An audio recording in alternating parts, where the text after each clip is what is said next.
Welcome to Forbidden Desires channel. We hope you will have fun with us. Enjoy watching.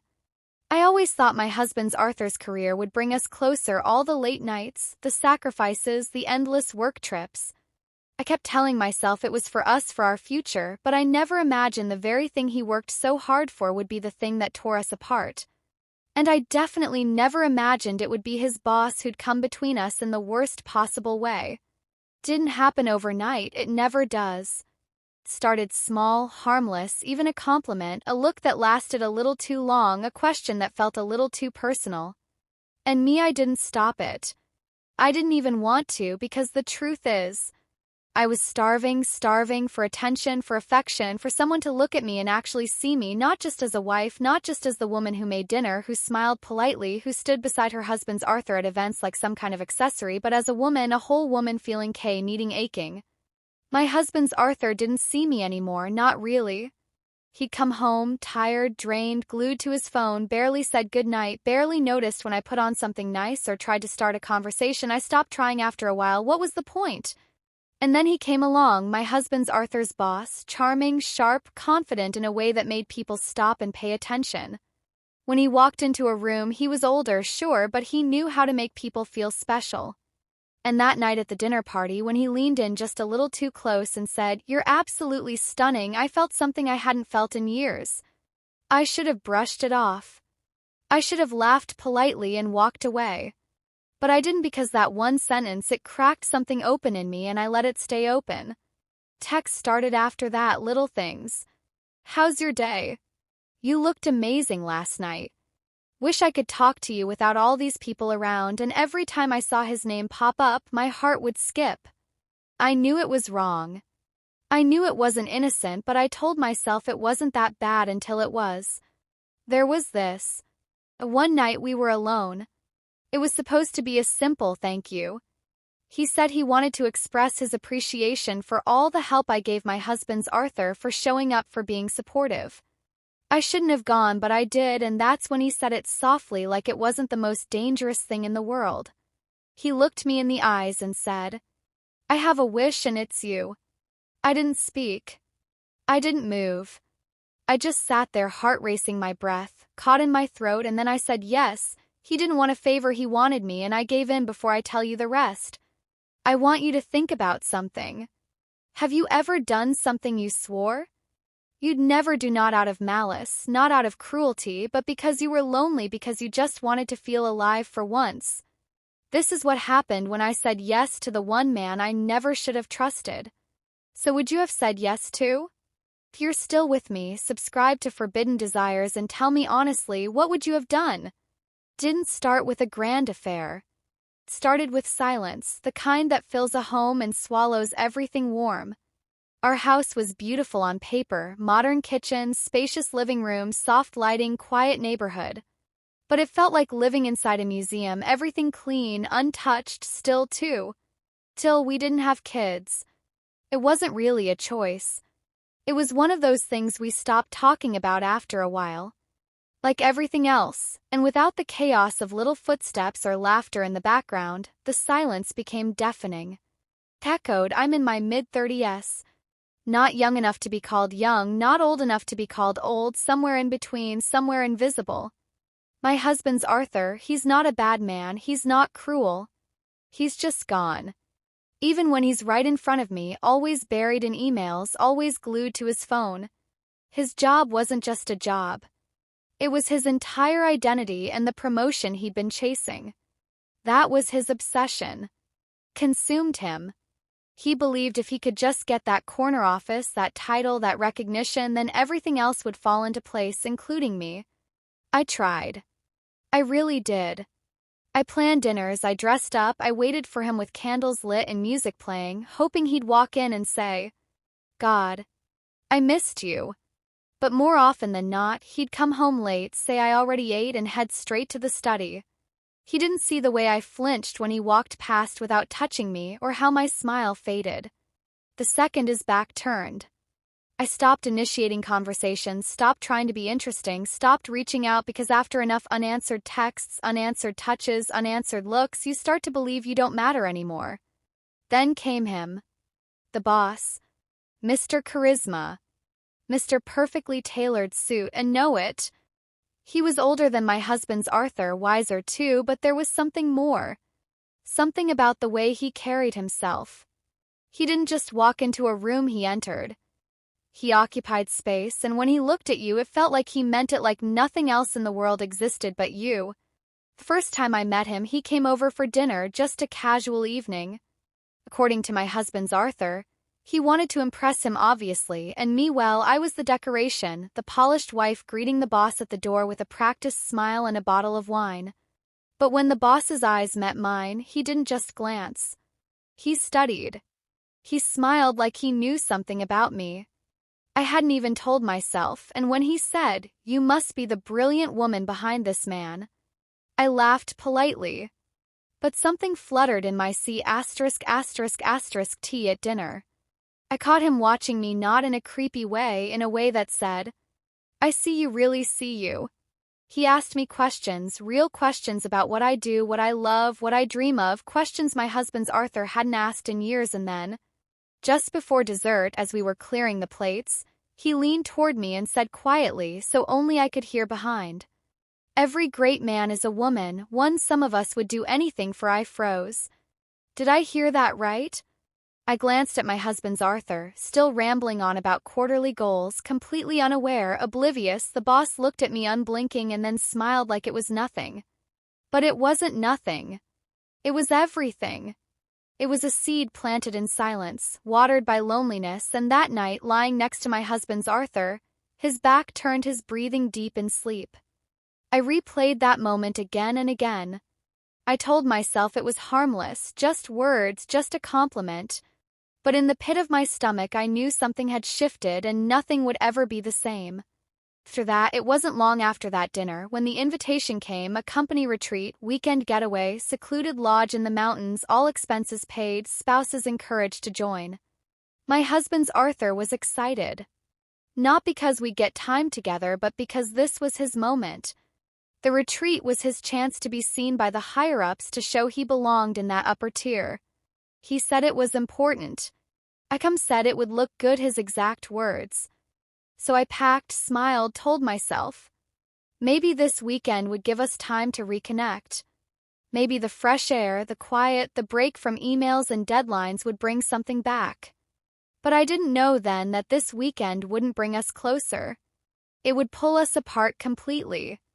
The lodge was stunning, tucked deep in the woods, far from cell service and city noise, tall glass windows overlooking trees that seemed to go on forever, a fireplace that crackled like something out of a movie. Other couples were already there, mingling, laughing, sipping wine. But the moment we arrived, I noticed it. The boss was alone.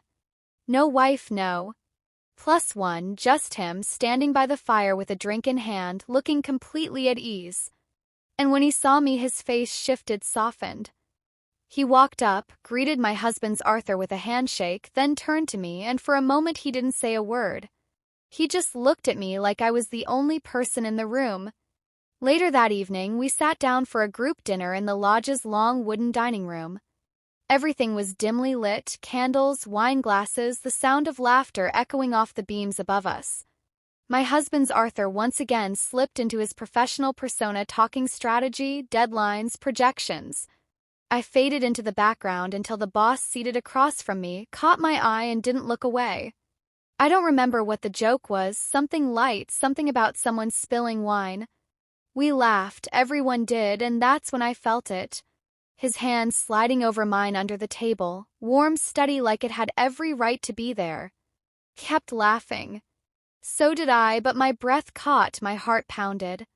I should have pulled away. I should have looked at my husband's Arthur right there beside me, but I didn't. I left my hand right where it was, only for a second, maybe 3. Then I slipped it away, pretending it never happened, but it did happen, and it haunted me through the rest of dinner. Afterwards, I stepped out into the hallway to clear my head. The night was cool, the hallway dim and quiet, lined with rustic lanterns and thick wooden beams. I leaned against the wall, trying to slow my breathing, trying to forget the way his hand felt on mine. Then he appeared as if summoned by my thoughts. No warning, no announcement, just as quiet footsteps behind me. You deserve to be admired, he said. I didn't turn around, he stepped closer. His voice was low but clear. Truly you deserve to be seen, touched, wanted. Does your husband's Arthur even see you anymore? I froze because the question hit harder than it should have, because the answer was no, he didn't see me. Not really, not for a long time. And this man standing behind me, he wasn't just offering attention. He was offering recognition, as if he could feel the emptiness I carried, as if he knew how lonely I'd become. I didn't say anything. I just walked away, but my legs were shaking, my hands were numb, and for the first time I realized something. I hadn't admitted to myself until that moment. I wasn't scared, I was curious, and that terrified me more than anything else. I told myself it was harmless, just a moment, just words, but lying in bed that night, my husband's Arthur beside me, snoring softly. I wasn't thinking about him. I was thinking about someone else, his voice, his hand, his question, and how somehow he already knew the answer. The next morning I woke up before the sun. The room was still dark. The only sound was my husband's Arthur's steady breathing beside me. I laid there, eyes open, staring at the ceiling. I should have felt calm, safe. Instead, I felt restless, like my skin didn't fit right. Like something inside me had been stirred up and couldn't settle down. I tried to shake it, try to forget the way his hand felt on mine. Try to forget the sound of his voice in that hallway, so close to my ear. But I couldn't.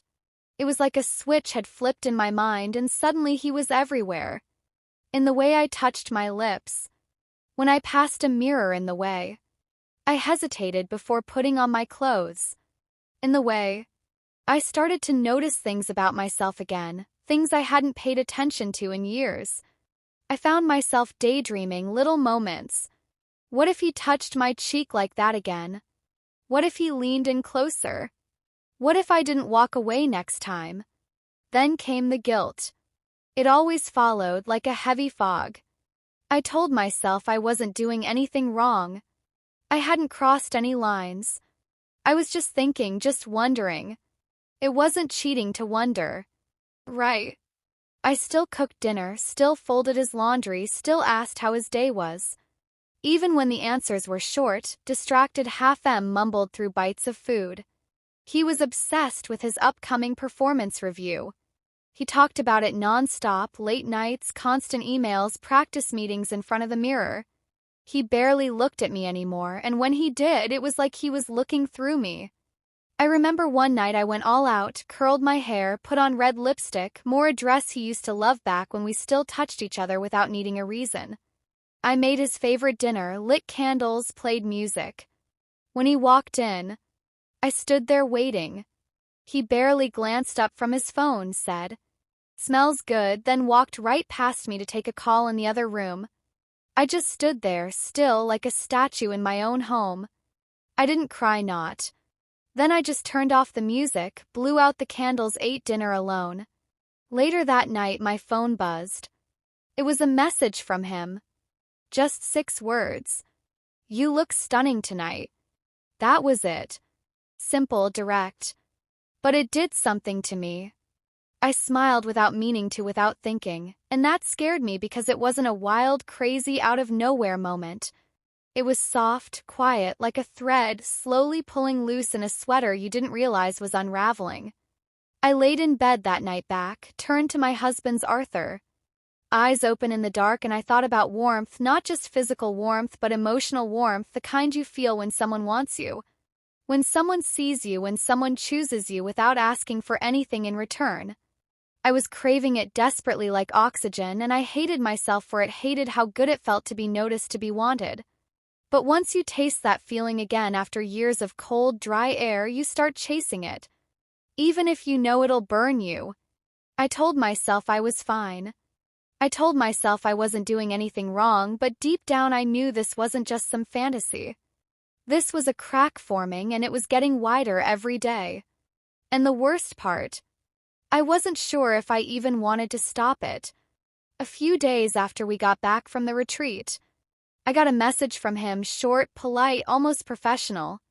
He said he wanted to thank me for helping organize things, for being so gracious during the weekend, said it wouldn't be anything big, just dinner, just the three of us. I stared at the message for a long time. My heart was already racing before I even typed a single word back. I didn't know what to say. I knew what this could mean. I knew what it already meant. So I told my husband's Arthur, and he barely blinked. Sounds good, he said. If he wants to thank you, let him, might even help my chances.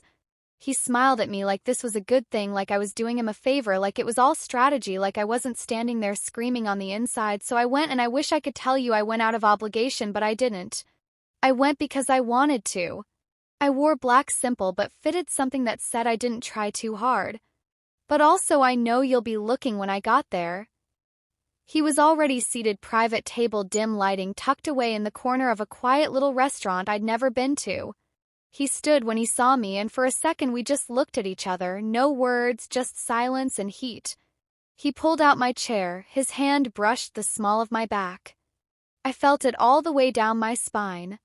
The waiter came, we ordered wine, and for the next hour we talked about everything except what we were really thinking. He was charming.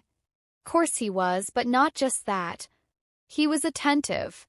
He listened, reacted, asked follow-up questions, laughed at the right times, leaned in when I spoke like every word I said mattered, and with every passing moment I felt my resolve slipping. The wine didn't help. One glass turned into three, then three. The space between us felt smaller with every sip. He watched me. Not like he was assessing me, but like he was savoring something, like I was something rare. Then he stopped talking, set his glass down, and said calmly, "There's something I want." My breath caught. I looked at him, trying to study my voice, "Something I can help with." He smiled, but it wasn't sweet. It was slow, dangerous, intentional, something only you can give. I froze, my fingers curled around the stem of my glass, and I forced a laugh. Sounds mysterious. He didn't laugh back. He didn't blink. "Say yes," he said. "And I'll make your husband's Arthur dreams come true." I blinked. What it came out, breathless. He didn't explain, just looked at me, waited. I sat there, heart pounding, mind racing, trying to figure out if this was real, if he was serious, if I had actually heard what I thought I heard, and I had, because I knew what he meant. It was never about the retreat or the thank you or the dinner. It was about this, me, and what he wanted for me. I should have stood up. I should have said no. I should have walked out, called a cab, gone home, but I didn't, because deep down a part of me wanted this. Part of me was already unraveling, already lost, already his. I smiled barely, but it was enough. I should have walked away, but I didn't. It happened on a Thursday late afternoon, gray skies, no wind, just that heavy, still feeling that something was about to happen. My husband's Arthur had flown out that morning for a conference, 3 days business class. He kissed my cheek, like always, distracted, distant, already halfway out the door before I could say be safe. I spent most of that day pacing around the house, wiping counters that were already clean, fluffing pillows that didn't need fluffing, opening the fridge and forgetting why there was a tightness in my C********T. I couldn't name anticipation, fear, guilt, excitement. It all mixed together until I couldn't tell one from the other. Around 6, there was a knock at the door. I didn't ask who it was. I already knew. He stood there in a dark coat, no tie, one hand in his pocket, the other holding a small bottle of wine. He looked calm, like this wasn't the beginning of something that could ruin everything. I let him in, no words, just silence. He stepped inside, looked around. He'd never been inside before, and yet he walked like he knew the place, like he'd been imagining it too. He handed me the wine. I didn't say thank you. I couldn't speak. He walked through the living room slowly, like he was studying my life. The framed wedding photo on the mantel, the throw blanket over the couch, the laptop my husband's Arthur left open on the kitchen table. He turned back to me, and that's when he said it, "Tonight, your husband's Arthur will get promoted. You'll just have to trust me." I felt my stomach turn because I understood exactly what he meant. There was no mystery anymore, no subtext. It was all right there, laid out. I opened my mouth to respond, but nothing came, and then he stepped closer. close enough that I could feel the warmth of his breath, close enough that if I moved an inch forward we'd be touching. He looked into my eyes like he was searching for something. Permission, confirmation, weakness. I didn't give him any of it, but I didn't stop him either. He reached out slowly, touched my face, ran his thumb just beneath my lip, and then he kissed me, not rushed, not soft, but with intention, with claim. I didn't move, didn't kiss him back. First I was frozen, a million thoughts racing through my mind. This is wrong. This is betrayal. This is the point of no return, but beneath all of that, something else. This is real. This is me. Finally being wanted, not out of obligation, not out of habit, but purely, selfishly, completely, and slowly I kissed him back. Not for my husband's Arthur, not for his promotion, not even because I felt pressured. I said yes, but it wasn't just for my husband's Arthur. It was for me because I wanted to feel something again. Because I was tired of being invisible, because I was tired of asking for scraps of affection and pretending they were enough when it happened. When we crossed that line, everything around me disappeared, the walls, the clock, the wedding ring on my finger gone. All I could feel was heat in hands and the sound of my own heartbeat in my ears. It was fast, desperate, like something that had been building too long, and once it was released, there was no stopping it. When it was over, we didn't speak right away. He sat at the edge of the couch. I stood near the window, half-wrist, staring out at nothing. I felt blank, not happy, not sad, just still, like I was floating just outside of my own body, watching a version of myself. I didn't recognize a woman who'd just broken something sacred and couldn't quite decide if she regretted it that moment, me standing there in silence, the echo of what just happened still thick in the air. That was the moment everything changed. I had stepped into a version of myself I could never undo, and no matter what came next. I knew I couldn't pretend this never happened. I had said yes, and now there was no going back. He got home late Sunday evening. I heard his key turn in the lock and felt this wave of nausea through me, like my body already knew what I couldn't put into words. He walked in with his suitcase dragging behind him. A grin on his face, like I hadn't seen in years, dropped everything at the door, came straight to me and wrapped his arms around me without a word, held me tighter than usual. Longer I got it, he whispered into my hair. I finally got the promotion. I froze in his arms, smiled with my mouth, not my eyes, said all the right things. Oh my God, that's amazing. I'm so proud of you, you deserve this, and I meant the words, but not the way I used to, not with the same heart, because standing there, his arms around me, the weight of what I'd done, pressed hard against my C*********T. And I wanted to scream, not from guilt, but from shame, not because I had betrayed him, but because even after everything I still felt alone. He pulled away, eyes bright, already talking a mile a minute. New office, new team, more travel, bigger projects. He said, more responsibilities. We're finally on our way. He kissed my forehead and went to unpack just like that. And I stood in the kitchen, clutching the counter to keep from crumbling. He had no idea, not even a flicker of suspicion. And maybe that should have brought relief, but it didn't. Made me feel hollow, worse than guilt, worse than regret. I felt used by both of them, by myself. And then my phone buzzed, a message from him. You're incredible. He has no idea. I stared at the screen for a long time. My thumb hovered over it, but I didn't respond. I just stared because that message, those 6 words, they split me wide open, not because of what I'd done, but because of what it meant. I gave myself away. And still ended up alone. I had crossed a line I could never uncross, and what did I get in return? A smile, a thank you, a few seconds of being seen. And then he moved on like it was nothing, like I was nothing, and my husband's Arthur. He didn't notice the change, not right away, but over the next few days I caught it, the way he started watching me more closely, the way he asked, "Where were you?" Even if I had just gone to the store. He started holding my hand again, but tighter. He started asking about my day, but not because he cared, because he wondered I could feel it. Some part of him knew something was different. He couldn't name it, but he could feel it, and too was drifting further away. He got what he wanted, the title, the promotion, the future. But in the process he lost me, or maybe I'd been gone for a long time already. Maybe he just never noticed. And now I didn't even know who I was anymore, not a wife, not a mistress. Just a woman who made a choice she couldn't take back and nothing. Not the ring on my finger, not the new office, not the long kisses.